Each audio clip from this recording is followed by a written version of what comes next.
En son bu sonsuz düzlemde kalmıştık. Düzlemimiz ya da levhamız sonsuz büyüklükte olup yük yoğunluğu sigmaydı. Ne yapmıştık peki? Yüklü levhanın yüzeyinden h birim yukarıda bir nokta seçmiştik. Bu noktaya etkileyen elektrik alanını bulmaya çalışmıştık. Şu yüzeydeki iz düşümü noktasının merkezde olduğu ve R yarıçaplı bir daire tarafından etkileyen elektrik alan. Yüzeydeki daire tarafından bu noktada oluşan elektrik alanını bulmak istemiştik ve bulmuştuk da. Elektrik alan buradaki ifadeydi ve bir önceki videoda anlattığımız simetri uygulamasından dolayı biz sadece y bileşeniyle ilgileniyorduk. Çünkü herhangi bir noktada oluşan elektrik alanın x bileşenleri birbirini götürüyordu. Örneğin burada bir nokta seçersek x bileşeni sağa doğru olsa da buradaki başka bir noktanın x bileşeniyle birbirini götürür. O yüzden de sadece y bileşeniyle ilgileniyoruz. En sonda da yüzeydeki bu dairenin yüzeyden h birim yüksekte oluşturduğu elektrik alanın y bileşenini dikkatlice hesaplamıştık. Bu da aradan çıktığına göre o zaman bu dairelerin yarıçapları sonsuzdan sıfıra doğru giderken oluşturduğu toplam y bileşenlerini hesaplamaya çalışalım. Başka bir deyişle yüzeyden h birim yüksekteki toplam elektrik alanı hesaplayacağız. Çünkü zaten bütün x'lerin gittiğini görmüştük. O zaman önce bunların çoğunu sileyim. Çünkü yapacağımız ekstrem matematik için yer açmamız gerek. Bundan sonrası zaten sadece kalkülüs. Bu formülü nasıl bulduğumuzu unuttuysanız bir önceki videoyu izleyebilirsiniz. O zaman önce ne üzerinde çalıştığımızı tekrar çizeyim. Çünkü unutması çok kolay. Bu benim her yöne giden düzlemim. Bu da elektrik alanı bulmaya çalıştığımız düzlemin yukarısındaki nokta.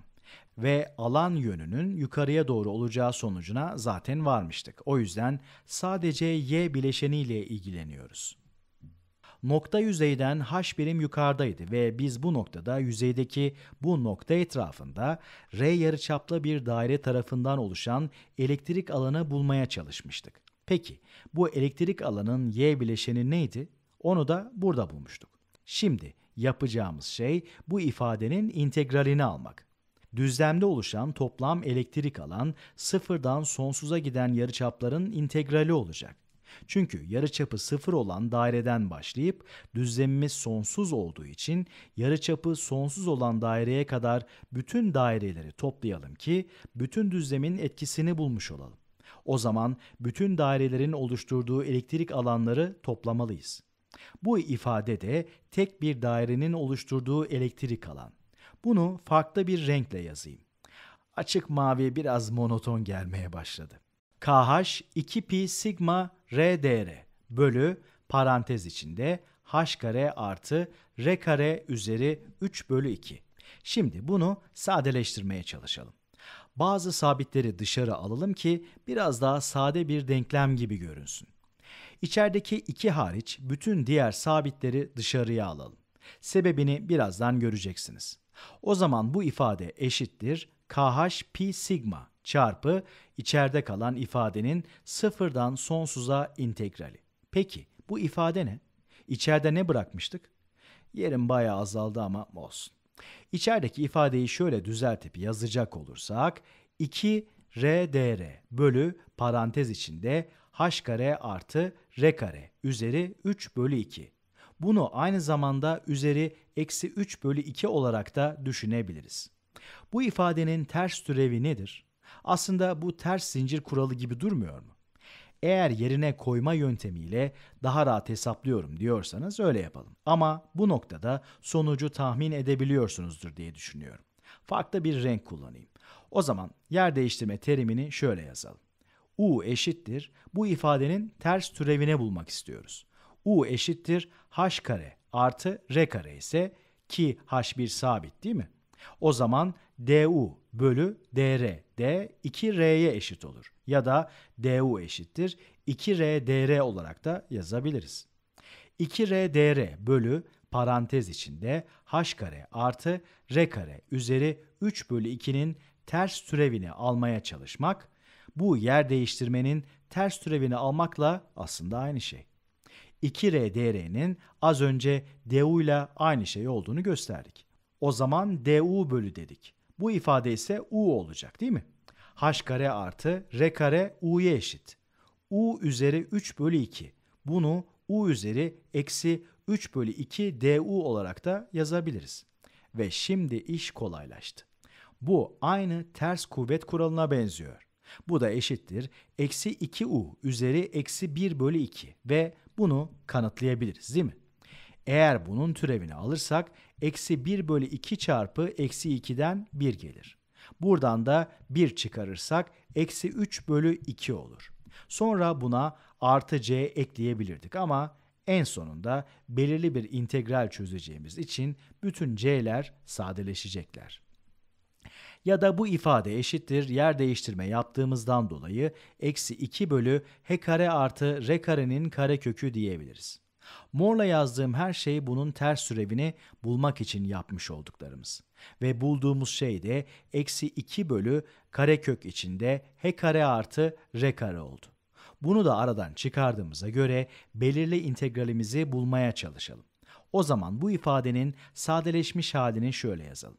Kabul ediyorum bu uzun bir problem ama aynı zamanda eğlenceli de. Evet, devam ediyorum. Bütün sabitleri dışarı alalım. K, H, Pi, sigma. Hatta eksi 2'yi de dışarı alabiliriz. Çarpı eksi 2. Sonra da belirli integralimizin iki uçtaki değerlerini hesaplayalım. 1 bölü karekök içinde h kare artı r karenin sonsuzdaki ve sıfırdaki değerleri, öyle değil mi? Peki bu sonuç neye eşit? 1 bölü karekök içinde h kare artı sonsuz nedir?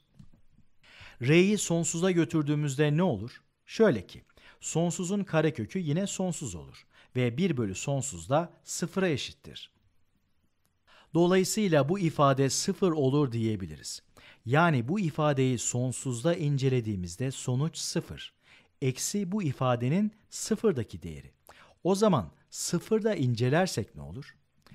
R kare sıfır olduğunda 1 bölü karekök içinde h kare elde ederiz değil mi? Şimdi hepsini toplu bir hale getirelim.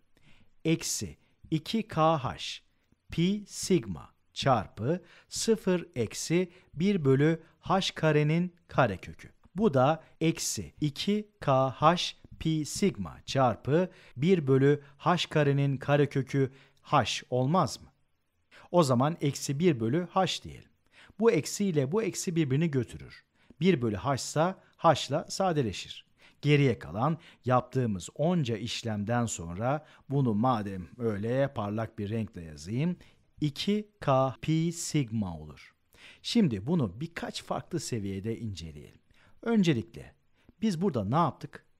Onca işlemden dolayı unutmuş olabiliriz. Bulduğumuz bu sonuç yükü eşit dağılmış sonsuz bir düzlemin h birim yukarısındaki bir noktadaki toplam elektrik alanını ifade eder.